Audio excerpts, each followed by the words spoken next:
Before we begin the episode on this little guy here, I'd love to thank the artist, Adaminendo, I hope I pronounced your name correct, for the art thumbnail to this video. They are the artists for the amazing digital Wonderland on AU on Tumblr. I do recommend them to love to subscribe to their Ko-fi if you're interested. Anyway, as for this, we have mentioned before on the channel about both sides of the digital circus fandom, on people loving and hating JAX. It's like a love-hate on him, especially since episode 2. Even Gooseworx on her Tumblr has stated before, they'll at least state that he's a real bastard in episode 2. JAX to me, since the opening of the character intro trailer, immediately tells us his personality, what his character really is, by his yellow smile and eyes, and is in fact the main cause of how Pomni gets into trauma from these adventures, from JAX ditching Pomni and Rakata to escape the extracted Kaufmo, choking Pomni and throwing her off the truck, to him as he throws Gangle's comedy mask down the scary door, which leaves Kinger and Pomni down there. Did you both give Gangle a standing ovation too when she stood up to JAX in episode 4 at Spudsy's? I certainly did. Ever since Glitch X, in late 2023, Goose has stated that those who deserve to be in the circus, specifically JAX, deserves to be there the most. She has a lot of negative things to say about JAX as the series goes on, and she stated how much of an awful, insufferable asshole he is. Someone asked Goose if JAX was a jerk or an anti-hero, and Goose explained that there is nothing heroic about JAX. And you can find these canon answers on her Tumblr or Blue Sky, which are pretty legit and very hilarious. To me, they are. As a fandom, we ponder if these characters will have character development, which they successfully have. One person was scared about JAX having the same. Goose responded with, exploring the characters deeper is really what the show's really about. JAX is a troubled individual, and we'll get to learn all about him someday. I'm guessing that someday will be this year. One can only hope. I assume it will be this year, but anyway, I hope to Christ. The non-canon ship called Funny Bunny, which is Pomni and JAX, is a favorite in the digital circus fandom, because in the canon show, we barely see the two interact, hardly, together. They do in Rec D's Funny Things music video and Queen's fan game. However, none of them are canon. I mean, like, how do you start zipping for JAX? What exactly is the worst thing JAX has done? Well, that Goose's answer being, you'll get to see that with your very eyes. So I assume that for his episode 6, when the spotlight is on him, Goose answer being, I thought of a character who was irredeemable, and then I designed him. And I was like, yeah. Goose admitted that JAX is her favorite because she made him specifically to appeal to her only. I do want to make it clear that I don't hate JAX. If I did, I wouldn't have the plushie, would I? Also, link in the description for Glitch Productions store if you're interested. That's how I got Rakata there. Anyway, he is hilariously mean-spirited and crowned the sexy Tumblr man. I always thought JAX was like, they took Bugs Bunny's personality, amped it up to 11, and made him super cruel. Goose was inspired by Sam and Max's design for JAX, and his overalls I always thought was like Roger Rabbit. I recall that one theory where people thought that JAX was an NPC. Ever since episode 4, that theory has kind of faded. you know? Most fans are like, I love asshole characters, until they're actually an asshole. Goose making Jax insufferable so people could hate him more, and she can keep him for himself, which to me is freaking hilarious. And who the hell doesn't love horrible characters? That's his own genre, you know? Genre. It's genuinely fun how the public perception of JAX took an aggressive flip. The massives can't really handle a truly rat bastard character. Only strong JAX fans will survive the show, according to Goose. Now, the main question. What is in Jax's room? That's the theory, really. As we know, Jax's room is the only one we haven't seen yet. And of course, Goose made clear we will see his room eventually. Well, we've seen Pomni and Subel's room in the show, but from the glitch merch since the pilot, we could see backgrounds of everyone's rooms, except for Jax. So, what the hell is he hiding in there? And to quote Goose, you'll have to wait and see. But what could it be? Mementos from other characters to have extracted? Piles of keys to everyone's rooms?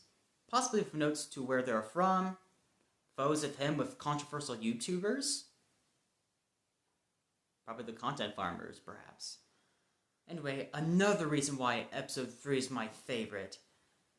In the opening shows of the group's dynamic is fascinating to me because it's actually the first time we see all 6 characters interacting off each other in a relaxed setting, and all the differences are staggering. Jax's teasing in this, it's more playful than aggressive and antagonistic. Ragda is relaxed, Gangle is doodling, and Subel appears more comfortable participating with the others. And then Kane pops up, and all that goes out the window. Jax is back to glowering, Ragda is tense, Subel's just gone, and Pomni doesn't really want to be there. So, it's not only Pomni that has dysfunction from Kane's adventures, it's all 6 of them.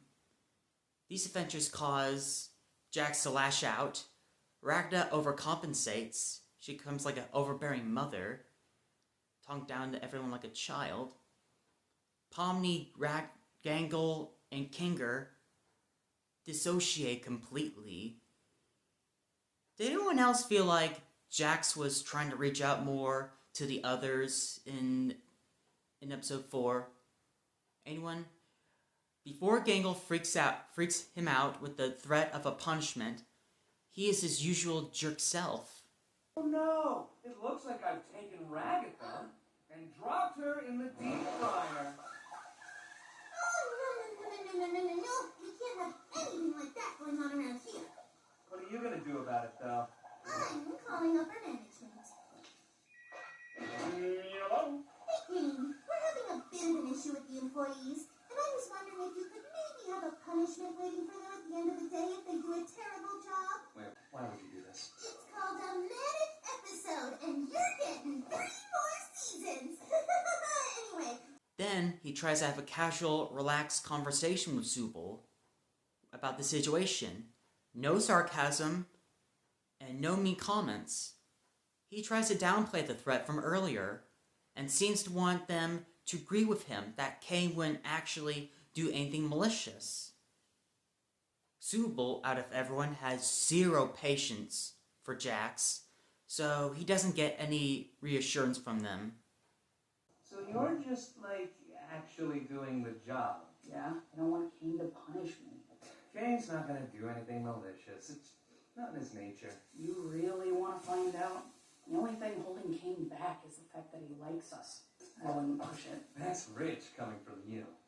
Just before Gangle sends Jax off for his employee training / Clockwork Orange / Halloween free torture session, he responds to Gangle's behavior with the comment, I like you better when you're sad.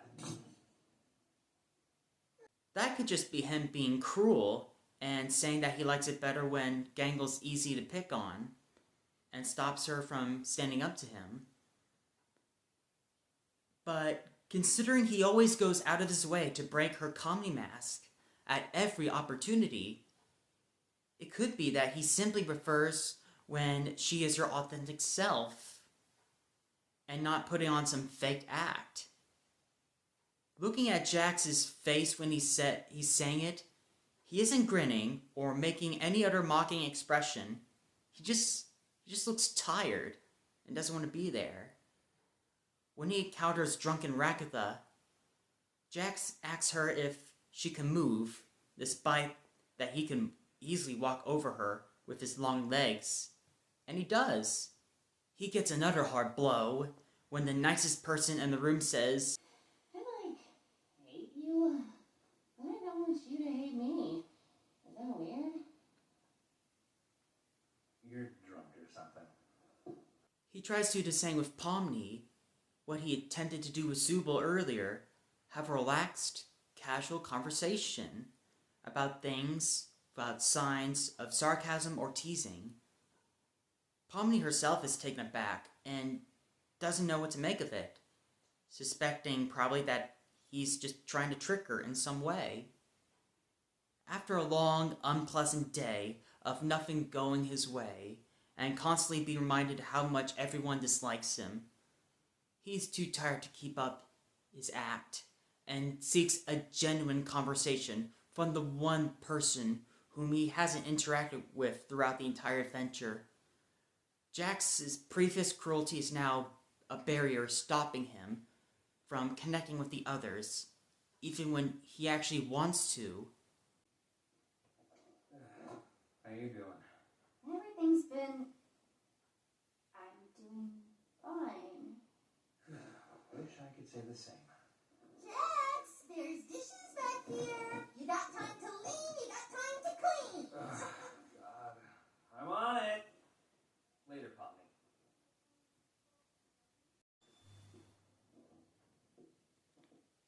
See you all later.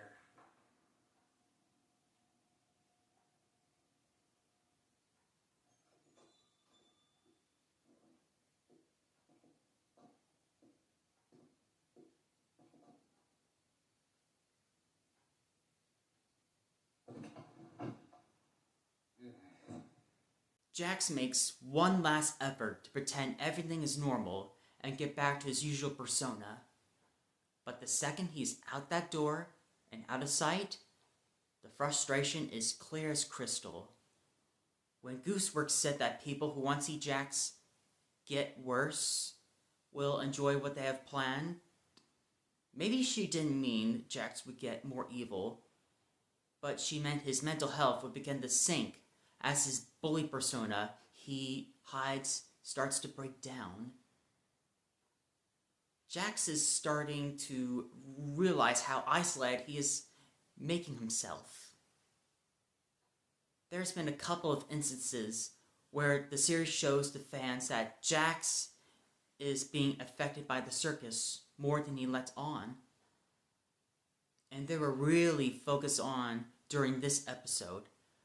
There has been a significant build-up to Jax and Pomni's relationship through the series. The most being his hand missing from Pomni's moment of realization that the other 5 she's trapped with are trustworthy and care for her. You can't blame her for coming to this conclusion. But that's exactly what made this small interaction in episode 4 a lot more important. Jax has been pushing others away and masking his emotions for God knows how long. One of the primary focus / messages of Digital Circus is connections with others and how important they are. And I would love to specify, I know I'm not the only one who is fascinated with seeing Pomni and Jax's interactions in the show when there are very less of them in it until 5 and 6 pop up this year. One can only hope. Even the non-canon ones are the most fascinating, like Queen's fan game that the cast played, to Ken Sneeze's take on Loser Baby with Pomni and Jax, to Recty's funny things, which are, I do recommend them. Link in the description below if you're fascinated about them. That sure was an underwater adventure. You want to get something to eat, Pomni? So little air, muscles numbing, vision fading. Come on, get over it. We drowned for 6 hours. How are you okay after that? Well, you see. Oh, bowling ball? Squirty flower? Nuclear warhead? Banana peel! That always was your favorite copy. Jax, you okay? Sure, kid. You've got this one. I won't let you down. Well, whatever the plan is, you can count me out of it. I'm all adventured out for the day. I'm out of here. Huh? But why?